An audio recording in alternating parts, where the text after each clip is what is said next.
కథ వింటారా ఛానల్ కి స్వాగతం. అనగనగా ఒక ఊరు. ఆ ఊళ్ళో పోలిశెట్టి అనే ఒక కోమటి ఉండేవాడు. పోలిశెట్టి ఎంతో సంపాదించాడు, ఖర్చు చేశాడు. అయినా పోలిశెట్టి దగ్గర చాలా డబ్బుంది, కానీ ఆ సంగతి ఎవరికీ తెలీదు. పోలిశెట్టి ఇల్లు పూరి గుడిసె. ఓనాడు గాలివాన వచ్చి గుడిసె కప్పు కాస్త ఎగిరిపోయింది, గోడ కాస్త పడిపోయింది. కూలి వాళ్లను పెట్టి పోలిశెట్టి మట్టితో మళ్ళా గోడ పెట్టించాడు. శెట్టి దగ్గర చాలా డబ్బున్నదని దొంగలు పసిగట్టారు. కొత్త గోడ ఉసులు చూసుకుని అర్ధరాత్రి వేళ గోడకి కన్నం వేశారు. ఒక దొంగ కన్నంలో నుంచి లోపల జొరబడుతుండగా కొత్త గోడ కదు కూలిపడింది. కన్నంలోని దొంగ కిచుక్కుమని చచ్చాడు. మిగిలిన దొంగలు పెక్కబలం చూపించారు. వెర్రి వెంగళ రాజు ఆ ఊరికి రాజు. ఆ రాజు దగ్గర దొంగలు ఫిర్యాదు చేశారు, పోలిశెట్టి దొంగను చంపాడని. వెర్రి వెంగళ రాజు పోలిశెట్టిని పిలిపించి దొంగను ఎందుకు చంపావు అని అడిగాడు. మహాప్రభో, ఇందులో నా తప్పేమీ లేదు. పుచ్చుకునే డబ్బులు పుచ్చుకుని గోడ కట్టిన మేస్త్రి అట్లా అఘోరించాడు, చూడండి న్యాయం అన్నాడు శెట్టి.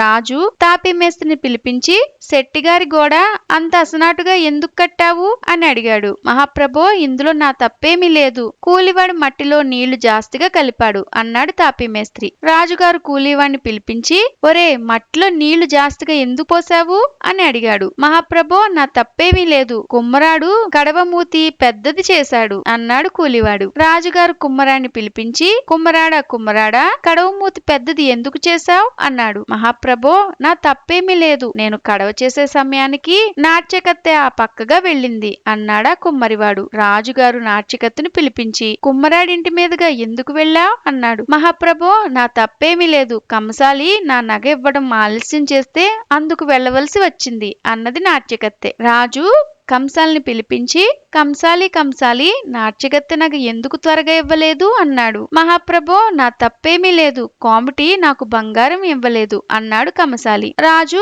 కోమటిని పిలిపించి, కోమటి కంసాలికి బంగారం ఎందుకు ఇవ్వలేదు అన్నాడు. కోమటికి ఏమి చెప్పడానికి పాలుపోక తే తే తే అన్నాడు. కోమటే దొంగచావుకి కారణమని ఊహించి కోమటిని ఉరితీయ ఆజ్ఞాపించాడు వెర్రి వెంగళరాజు. ఇంకేం, కోమటిని ఉరి తీసే చోటికి తీసుకుపోయినారు. కోమటిని ఉరి తీస్తున్నారని తెలిసి జనం చూడ్డానికి తండోపతండాలుగా వచ్చారు. రాజుగారు కూడా సపరివారంగా వినోదం చూడ్డానికి వచ్చాడు. తీరా కోమటి మెడకు ఉచ్చు తగిలించబోయే సమయానికి జనంలో నుంచి ఒక కుర్రవాడు ముందుకొచ్చి, ఆగండి, ఆ కోమటిని ఉరి తీయొద్దు, వాడికి బదులు నన్ను ఉరి తీయండి అని అరిచాడు. వెర్రి వెంగళరాజు గారు ఆ కుర్రవాణ్ణి పిలిచి, నీకేం పోయే కాలం, కోమటికి బదులు నువ్వెందుకు చస్తానంటావు అని అడిగాడు. అంటే ఆ కుర్రాడు చెప్పాడు కదా, మహాప్రభో, ఈ ముహూర్తంలో చచ్చిపోయిన వాడు ముందు జన్మలో ఈ రాజ్యానికి రాజవుతాడు. ఈ రాజ్యానికి రాజు కావాలనే ఆశతో నేను ఉరి తీయించుకుంటానంటున్నాను. అందుచేత దయ ఉంచి కోమటికి బదులు నన్నే ఉరి తీయించండి అన్నాడు.